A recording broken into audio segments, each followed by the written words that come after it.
आम खबर शामिल करेंगे। 9 मई से मुतालिक पियावाली में अपोजिशन लीडर उमर अयूब के खिलाफ मुकदमा दर्ज कर लिया गया है। इंसदाद दहशतगर्दी अदालत के बाहर पुलिस की भारी नफरी तैनात कर दी गई है। उमर अयूब और बाबर अवान को ATC में जाने से रोक दिया गया। हमें अदालत में जाने से रोकना गैर आईनी है, ऐसा कहना है उमर अयूब का। कई घंटे गुजर जाने के बावजूद क्लियरेंस नहीं हो पा रही है।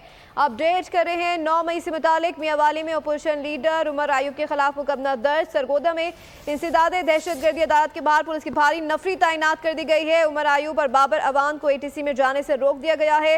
हमें अदालत में जाने से रोकना गैर आईनी है, ऐसा कहना है उमर अयूब का। उन्होंने कहा कि कई घंटे गुजर जाने के बावजूद क्लियरेंस नहीं दी जा रही है। अपडेट कर रहे हैं आपको 9 मई से मुतालिक मियावाली में अपोजिशन लीडर उमर अयूब के खिलाफ मुकदमा दर्ज कर लिया गया।